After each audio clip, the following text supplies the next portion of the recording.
برقيات على الهواء. معكم أمل درويش وإيمان فتح الله.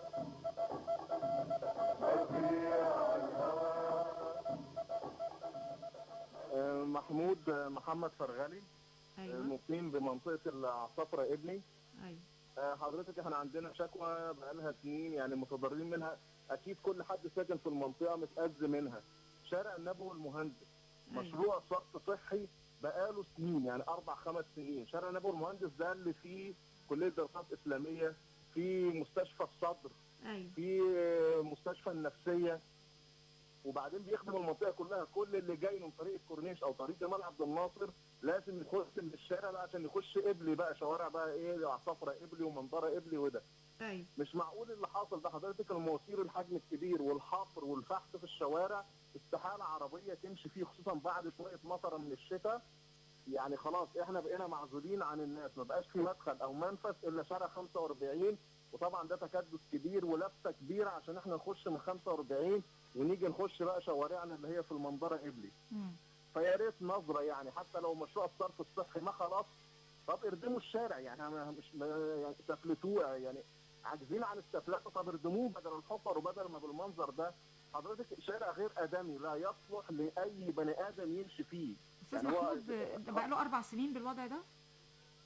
حضرتك بقاله، انا بس عشان مبقاش كداب، ما بين 3 او 4 وممكن اكتر بقى هنا. اه انا بقالنا سنين شايفينه على كده. يعني المشروع بقى له 3 سنين او 4 سنين بيشغلين فيه ما بيخلصش.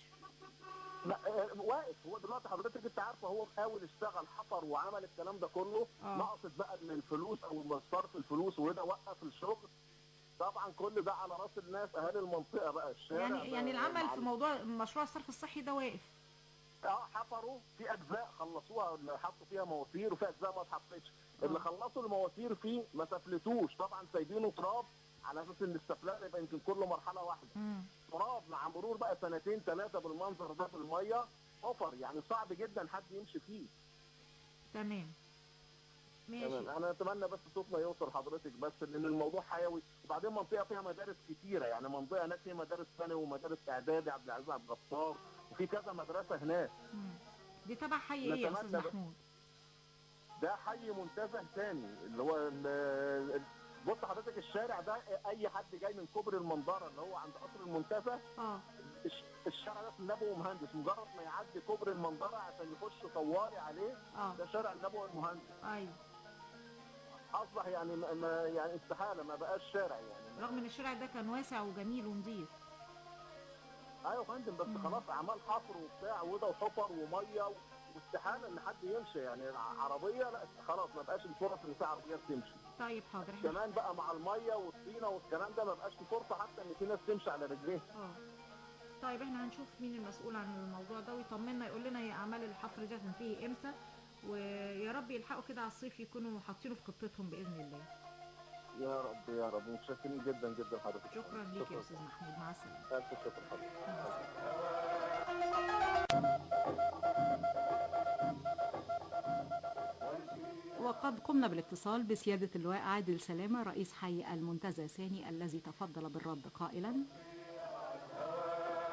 برقيه برقيه. سياده اللواء، كان في مشكله كده تخص شارع النبوي المهندس. الناس بتشكي من انها عايزه تعرف ايه موضوع الصرف الصحي اللي بقاله 3 سنين والمعدات المحطوطه في الشارع. ممكن حضرتك تفيدنا في بصي الموضوع ده؟ يعني بس بعد اذن حضرتك بس لحظه عشان خاطر اتفضل. دلوقتي يعني احنا اتكلمنا في الموضوع ده، والموضوع ده ومعروف. هو مش بقاله 3، بقاله 8 عشان يبقى عند حضرتك علم. هو اللي اتصل قال 8. 3. ده طيب. هو 8. امم انت معايا؟ معاك. لاي اسباب توقفت بقى، بسبب الثوره، بسبب اي مشاكل.